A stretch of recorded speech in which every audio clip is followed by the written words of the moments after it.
It's great to see all of you here tonight. One of the things that we are at the Nanovic Institute most proud of is our relationship with film at Notre Dame, and it's just thrilling to see all of our different projects come together and the film program at Notre Dame thrive. We're honored to have with us here tonight, and I should add I'm speaking on behalf of the Nanovic Institute, but also the Kellogg Institute of International Studies.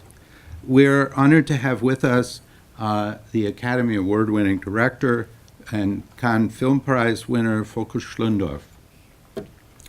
The context in which we're showing this film is a 3-day academic conference on the pivotal year 1968, in which, and we're emphasizing, Latin America and Europe, 50 years ago. This was a time, the late 1960s, of intense generational conflict, where all of the seemingly fixed and frozen conventions about democracy, social and economic organization, race relations, sexuality, foreign policy, and the function of the arts, music, and literature were thrown up in the air and subject to fundamental reinterpretation. We like to speak about the phenomenon of globalization today as though it's somehow something that is new. But in fact, in 1968, globalization was very much there.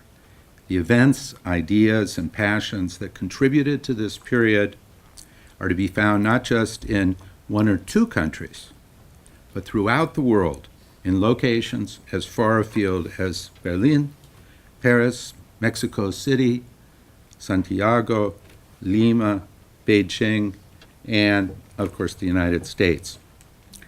As integral parts of our conference, we're hosting 3 major public events.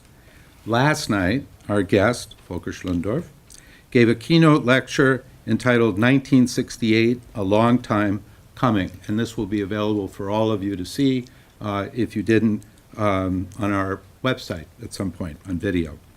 Tomorrow night, we'll wrap up our meetings with another public event, a keynote lecture by Ignacio Walker, former Chilean foreign minister and president of the Christian Democratic Party. And Ignacio Walker, who's an old friend of Notre Dame, will talk about the theme Reform or Revolution, a view from Latin America, and this will take place tomorrow night in the Hesburgh Center Auditorium at 7:30. So, and now just a few words about our guest. As many of you already know, Volker Schlöndorff is one of the leading lights in post-war German film. Coming out of a generation of German artists who were born around World War II, he emerged at a young age. In fact, I just heard tonight, 26 when he made this amazing film, at a young age as a major figure in the film movement known as New German Cinema. This generation included such luminaries as Alexander Kluge, Rainer Werner Fassbinder, Wim Wenders, Werner Herzog, Hans-Jürgen Stieberberg, and Margarete von Trotta. Margarete was here actually with us just last year.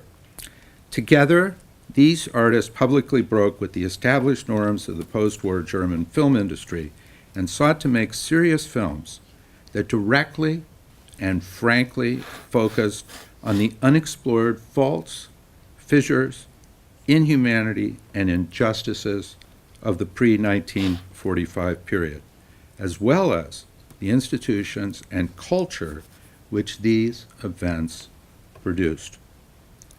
Our speakers, 40-plus feature films, documentaries, and television productions. Volker corrected me, it's only 30 feature films, but there are also these other amazing productions. Are too many to go into in any depth, but suffice it to say that they include tonight's film, Young TÖRLESS, his first, which won the Fipresi Prize at the 1966 Cannes Film Festival, and was also selected as the German entry for the Academy Awards Best Foreign Language Film. The Tin Drum, which won him that Oscar at the Academy Awards in 1979. And in this case, he was the first German director to do so in the post-war era. He also produced, some of you will be interested in knowing, or directed, The Handmaid's Tale, starring what I gather is a very different personality of Faye Dunaway, and the interesting personality of Robert Duvall. And most recently, he directed Return to Montauk. And so I'm just delighted to welcome to Notre Dame and to this theater Volker Schlöndorff.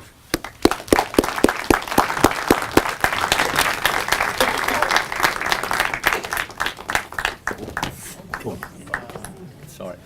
We both had this happen. Yeah, we both, yeah. Probably I didn't want to go up front here. Good evening. Most of us are friends now already after this conference. And if there are some happy few who haven't heard me yet, welcome. Why? Yes, you said I was 26 years old, so don't ask me who was this young man. How could I know? I'm not related to him, not even physically anymore, since our bodies changed too. But probably when I made the film, shooting in 1965, 53 years ago, I was hoping for this kind of an event, that one day it would be shown at Notre Dame. Let me explain. In those days, when we made a film, it was hopefully released after being finished, and it was playing the theaters from the main cities to the smaller venues for about a year or two. And that was it. Then it would vanish, and we could only hope that one day in a cinematheque in Paris or in a theater in Indiana, it would be shown again. There was no television showing feature films. There was no VHS, there was no DVD, and of course there was no net. So we worked for the immediate, not for some, far extending exploitation of films. And of course we feel blessed that our films are available, at a fingertip now today, But this was unforeseen, so I can just hope that the film stands up somehow to it. Now, what went through this young man's mind?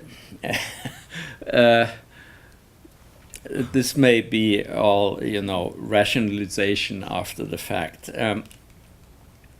It deals with a boarding school. That was the true reason why I wanted to make it, because I had been to boarding school in France, and it was, we had dormitories with 110 beds.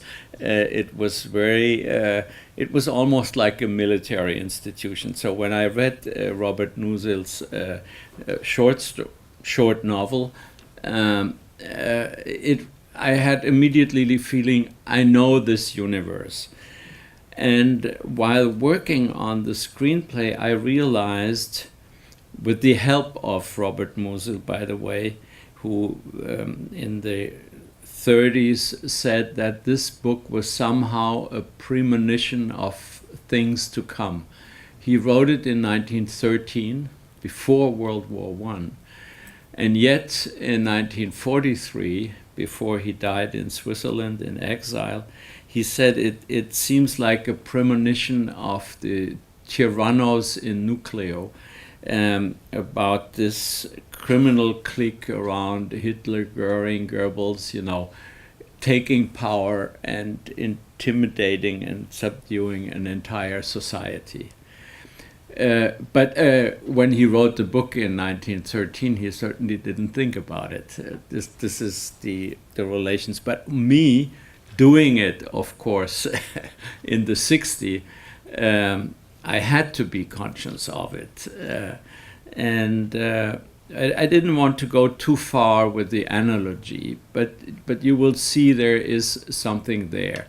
And it may have been the key to the success in its day, because certainly the German audience and at the Cannes Festival, the international audience couldn't help but thinking about how one person here, it's not said that he was Jewish, but actually the actor was, not on purpose, being excluded, being brand-marked as the other, the persecution of the other and the humiliation of the other,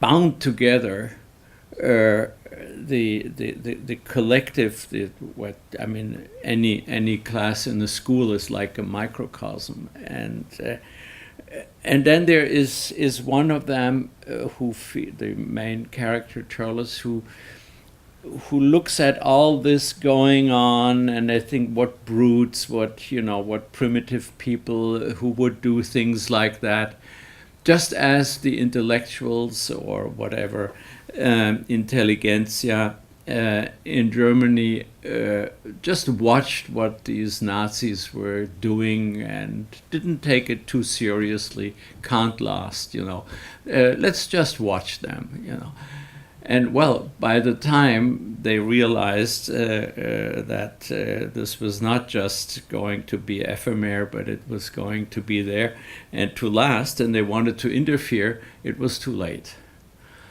And so this is kind of the analogy. But most of all, I think for me, I got involved because it's a generational thing. I think every juvenile revolt is a revolt against the father. So 68, in that sense, the movie fits into 68. It was largely a revolt against the father, not the physical father, but just authority. Well, now you got the deeper meaning, just enjoy the movie.